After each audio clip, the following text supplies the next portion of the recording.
The fear you feel before a fight is actually extremely beneficial to you. As Mike Tyson said, fear is your friend, but it's only your friend if you know how to use it properly.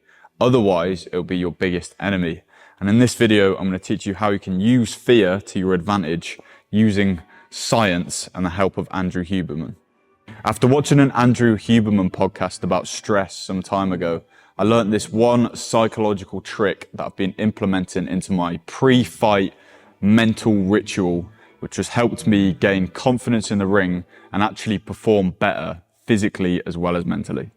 Stress or fear is a feeling that signals to the adrenal glands to produce epinephrine or adrenaline.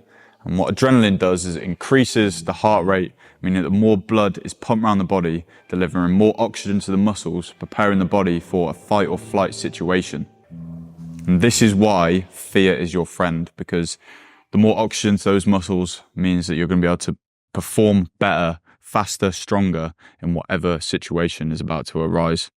The interesting thing about stress or fear is the perception you have on it will affect how it actually affects you. So if you look at stress and fear as something that's preparing you for a certain thing that you're about to undergo, i.e. a fight or a race or an exam or a presentation or a business meeting, say, then it actually will improve your performance in that fight, race, business meeting, or whatever it is.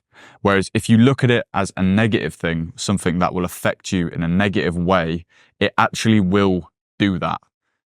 So if you think about, oh, I'm feeling nervous, that means that I'm not ready for this presentation, or oh, I'm feeling nervous, which means that I'm not ready for this fight, I haven't prepared enough, then you literally will perform worse. Now, I'm no scientist, but I learned this from the Andrew Huberman podcast, so all credits to him.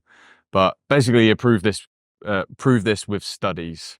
Now, using what I learned from the Andrew Huberman podcast, I took this into my pre-fight rituals, as I said at the start of the video, and I can vouch that it gives you crazy confidence. It makes you feel like, yes, I'm ready. My body is literally ready through the stress, the nerves that I'm feeling to get in there and perform to the best of my ability. So it gives you that confidence. And this is exactly what I've heard John Jones say as well.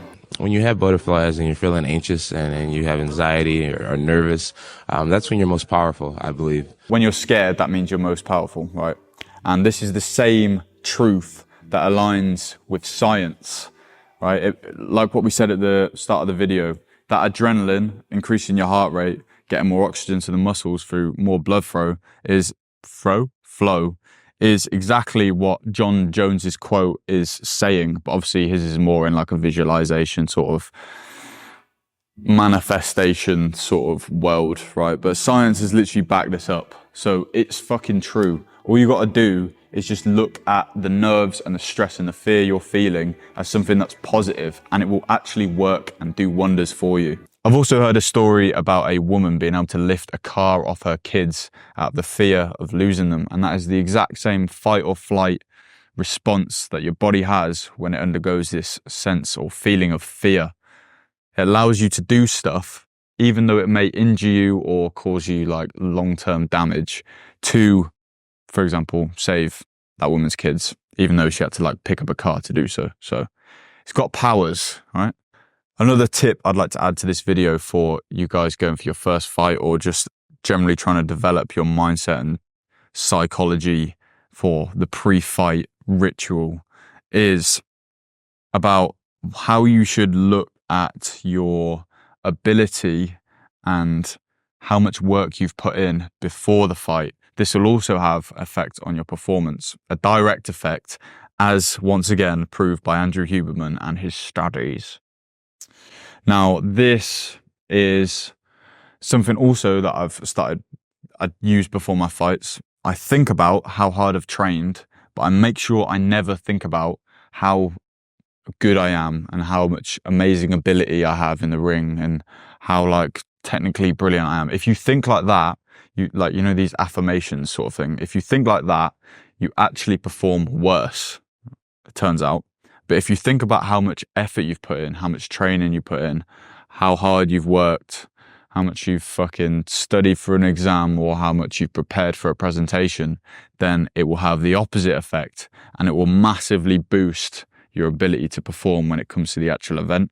This was proven in an experiment where they took 3 groups of kids. One was a control group, and the other 2 groups were used to experiment on, and they put them all through the same test. All 3 groups went through the same test, and then after, they didn't tell the control group anything. They told, let's say, group A, all the kids in there, they told them how fantastic they were, how smart they were, how like brilliant they were. They just gave them loads of compliments. And this group, and group B, so the other group, they told how hard they worked to get their results. They talked about like, I'm so proud of you for studying and like putting in effort. And this was like the effort-based compliment group. And group A was the like competence compliment group. Right? So competence and effort-based and control. Then they put them through another test. Put them through the same test. The control group got exactly the same on the test as they did on the first one, like on average. The competence compliment group, so the ones that they said, well done, you're so brilliant, you're so clever and all that stuff, they actually went down in performance, like considerably. So their marks came down a lot. Whereas the group where they said about the effort-based compliments, that group, their score mark went through the roof. So there's a certain psychological trick that comes into how you think about your ability and how much work you've put in before the fight. The reason why this works is because if you compliment someone on their ability, then they have less incentive to actually put effort into the performance, because they think, well, my ability is great, so I don't actually need to, work hard. Whereas the effort compliment-based group, they get rewarded through the compliments they were getting on how much effort they put in, not their result.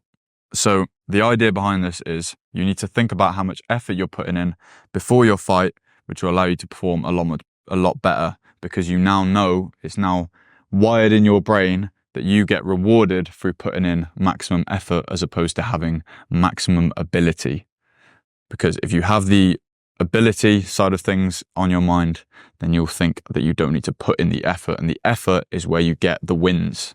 So think about how much hard work you've been doing, but you can't do this and you can't believe in this if you haven't been putting in the hard work, which means that you need to join Hybrid Warrior Training School Community, where you get a free plan that's extremely hard to follow.